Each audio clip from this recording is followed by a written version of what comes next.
Well, hello everybody, and welcome back to another automotive radio show. I'm your host, Mike Camo, here on a Friday night at about 10:47. I thought I'd do one a little early because I hate doing these at 11 o'clock at night, and they stink. So I'm going to be here for 15 minutes, not going to be any longer. Hello everybody, and welcome back to another one of these automotive radio shows. I have some stuff to cover this weekend for World Endurance Championship and Formula One. So Formula One is entering its second first to last race in Sao Paulo, Brazil. Over this weekend, they're going to be running tomorrow. They're going to be running tomorrow for the sprint race, and then they're going to be doing the big race on Sunday. So that's happening. I know NASCAR's done, baseball's done, hockey and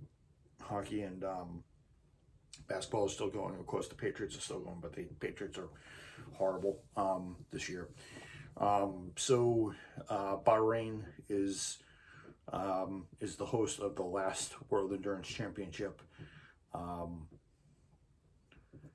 Last World Endurance Championship race of the 2022 FIA World Endurance Championship season. It's been up and down season.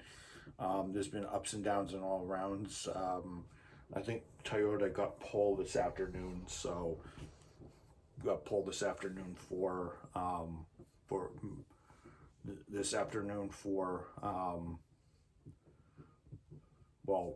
afternoon our time, of course, for Bahrain.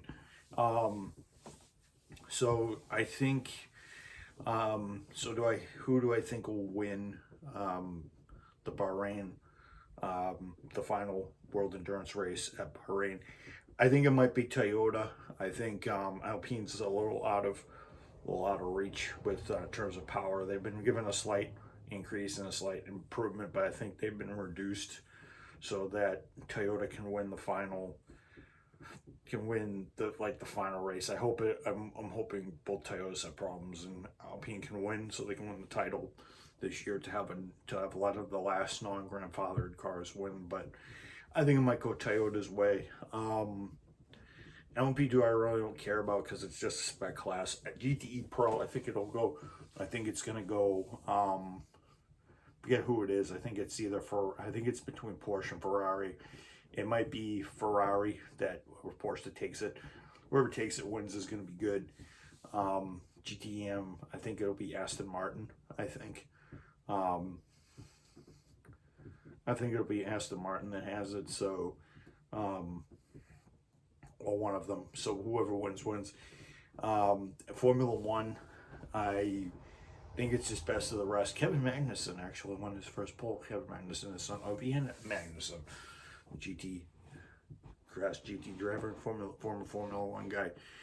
So hooray to Kevin Magnussen for his first lap and first pole lap of his career. It was kind of a surprise. Those are the things set for the weekend. There's a couple of things I want to kind of touch upon now that now that racing season is going to be coming to a close and stuff like that, and that's the talks about electric vehicles. So electric vehicles, talking about electric vehicles round 3. So I've been scouring the interwebs about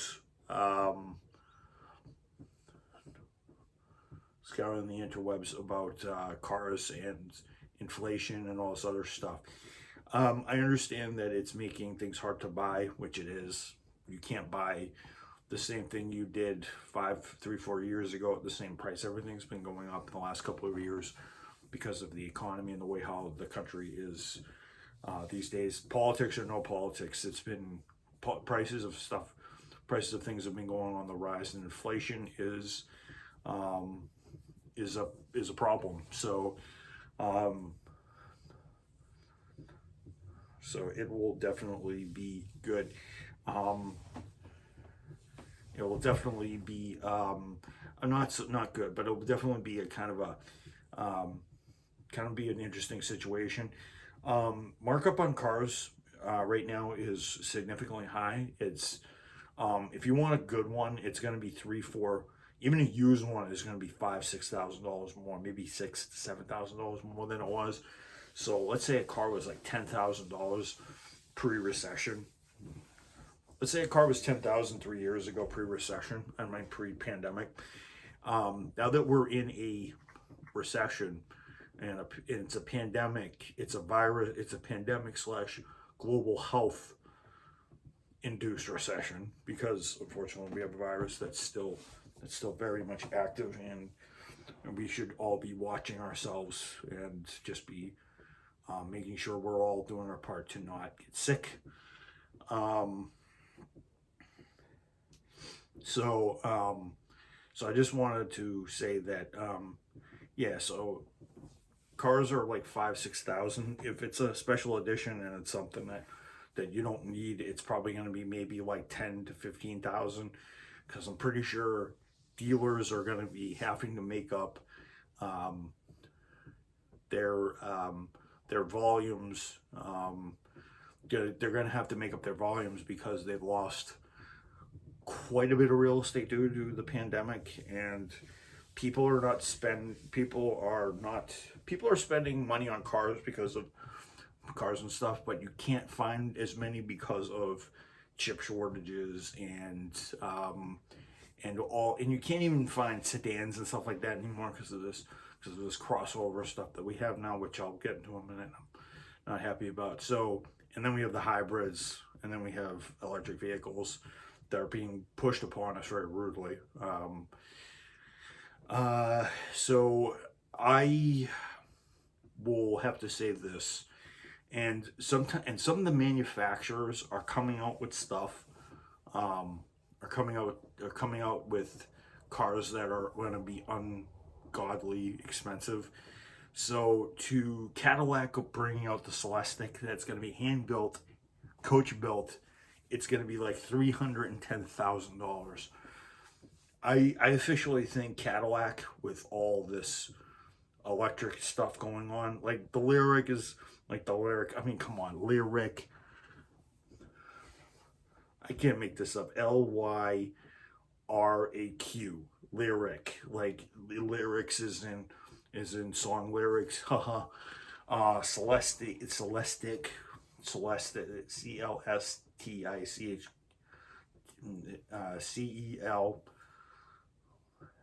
CELTISTQ. I mean, come on, Cadillac. And for $300,000, the Celestiq I think is like 40. Well, I got my iPad charged up now because last night I didn't have it charged up, and you guys probably like, oh, oh my god, he didn't do so well with that one. Cadillac, Lear, yeah, LYRIQ, Lyriq. I can't make that one up, and it costs $61,000, and then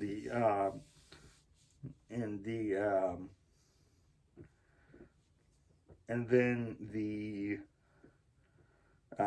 Celestiq, which is a really stupidly priced car. It's not even out yet, and they're putting this out. So Cadillac already has it on their website, which is terrible. So here's what Wikipedia, and I quote: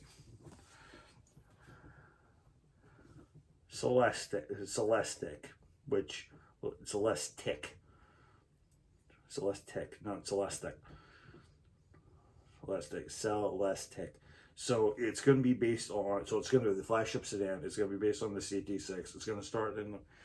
So it has two permanent magnet electric motors, and it has an ultimate lithium-ion battery.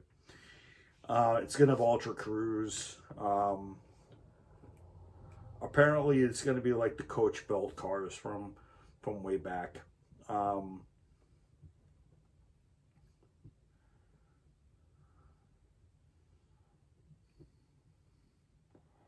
Yeah, and this.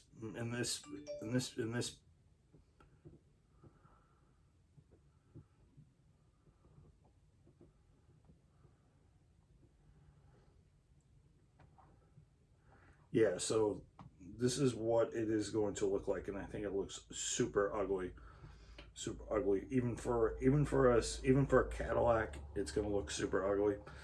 It was a good picture of this damn thing, because this thing looks bone ugly.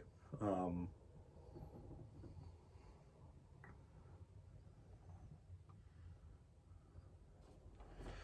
so it looks a little bit.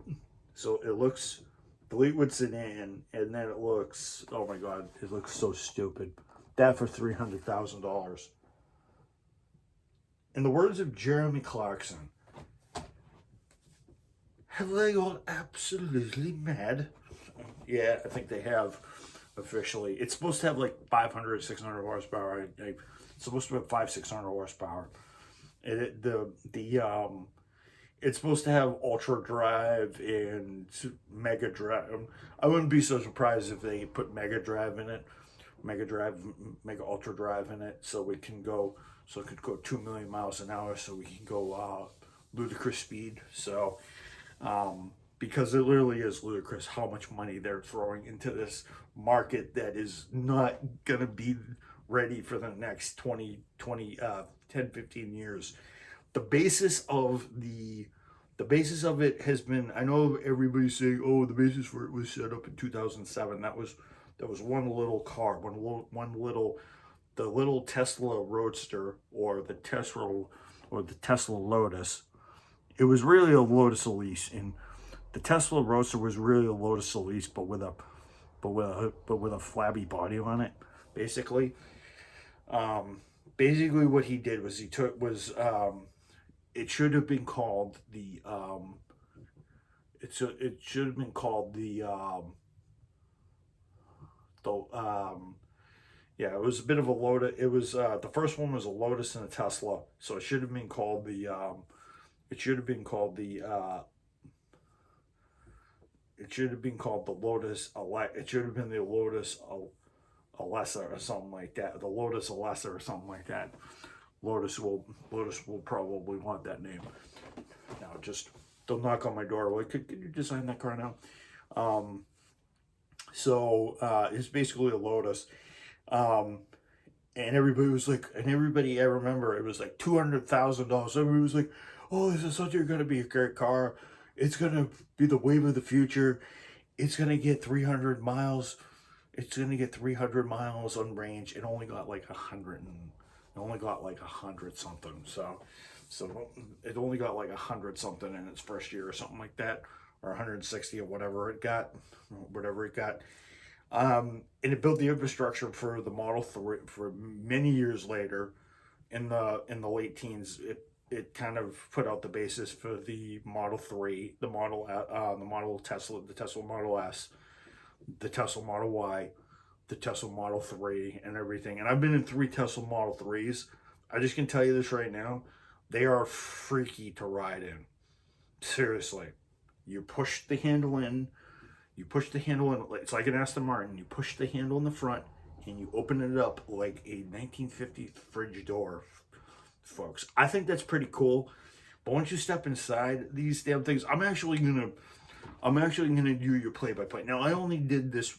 Now I've ridden in 4. Now I've ridden in 4 Teslas in my lifetime. 2 blue ones, 1 red one, 1 black one. 2 blue ones, 1 red one, 1 black one.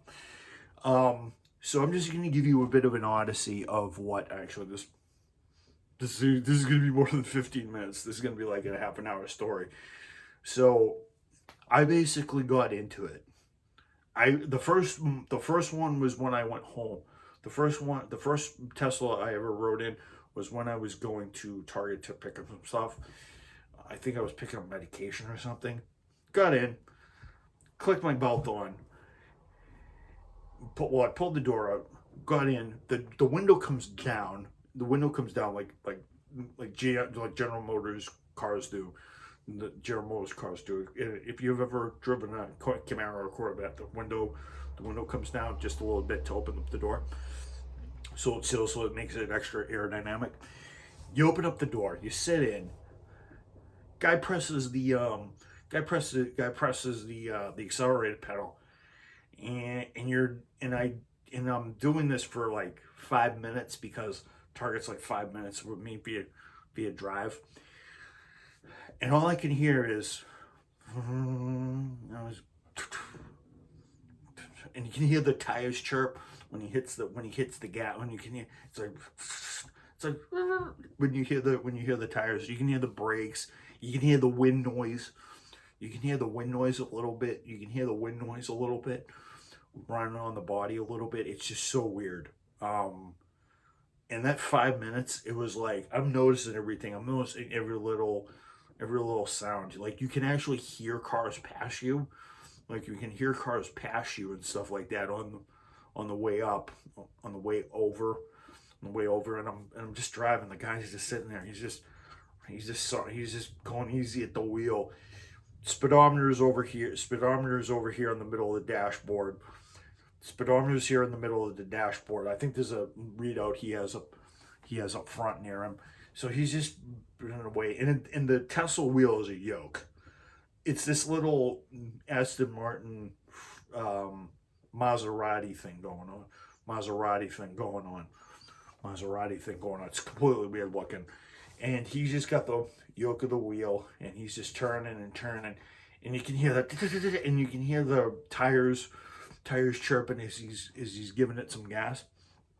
So I remember going in, and I was like, "Hey, this is my first time in a Tesla." And I said, "Thanks for the ride and everything." Got in there, and I swear you not, I am in Target for about 45 minutes because I'm saying hi to a bunch of people that I remember and I knew, and I'm buying some stuff because guest service at this Target up the street is super bad.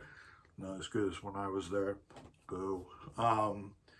So I go there, and so I go up there, and then I come back down, and I went back in a Honda Civic, 4-door.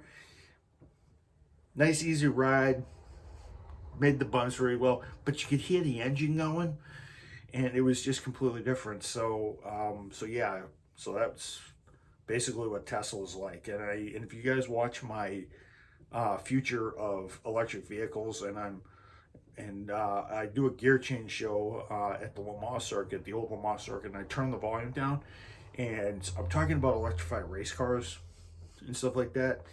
And I'm like, guys, this is what this will be like. And you'll hear the wind noise, and you'll hear some, and you're like, and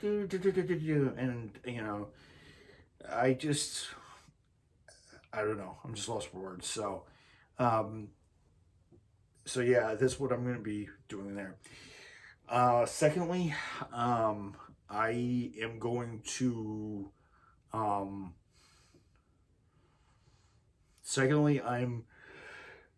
going to,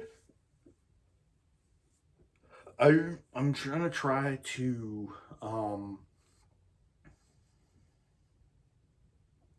I'm going to try to do, I was going to try to do a visual novel that I have on my 3DS, but I don't want to do it. What I'm trying to do is I'm going to try to find a visual novel on my on the Switch. That's not Tokyo School Life, because Tokyo School Life is a little risque, and some of the voices of some of the characters are just a little it's for fun, but I'm not. I could probably do it for fun, but it would be kind of not so great because this channel isn't really based around visual novels and stuff like that. I'm going to definitely upload Gran Turismo on Tuesday, and then Tuesday, part 3 of the RX-7 series. And I'm going to do it the next week. And I might do another episode, and I might do an episode Thursday to kind of fill the voids for the episode I missed last Tuesday, so that I can get it done. I'm not going to have to take too many of these episodes. I may just do it in like 2 or 3 or 4 of them. So yeah, look out for one next Monday. I'm going to have some time on Monday.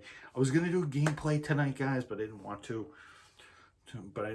So I just didn't want to bore you guys. But yeah, that's kind of my thought on electrification and everything. If you guys have any thoughts or ideas, write down in the comments below, because I want to know what you guys think of the whole electrification thing and how absurd it is and how we kind of have to rethink this thing. I think we can do it. It's just we need to rethink our strategy and not let this dominate our thing. I mean, we kind of have to kind of spread the word. We kind of have to get a feel of what other people want, because not everybody's going to be able to afford an electric vehicle, you know, and I don't think the gas companies are going to want to give up their economic edge, you know. So, all right, guys, I will bid you guys adieu. I will see you guys tomorrow for a gear change show. I don't know what I'm going to do. I'm going to pick a topic. I could do a race. Maybe I will do a something else, but I will try to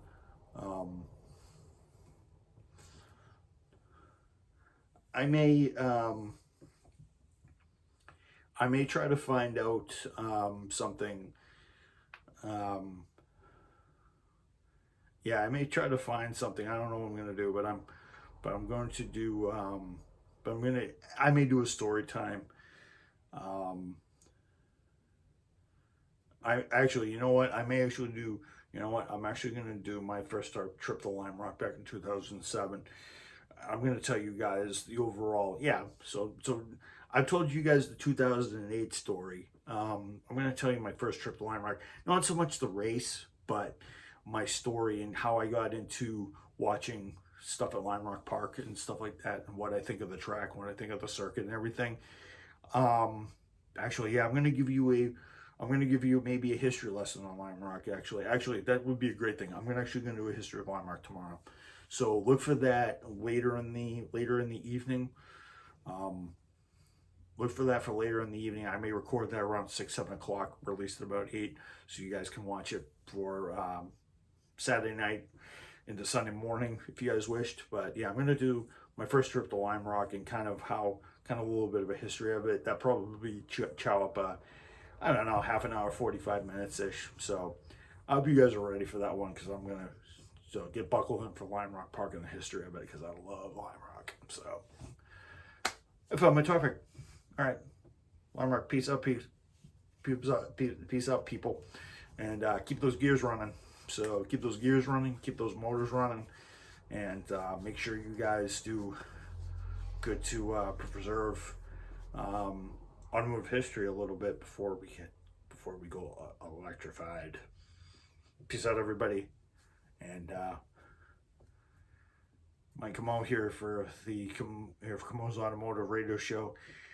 I'm your humble host, Mike Camo, giving you the lowdown on cars, life, and some things that are happening. So I hope you guys enjoyed the video. If you guys do, thumbs up, like. You guys can subscribe if you want.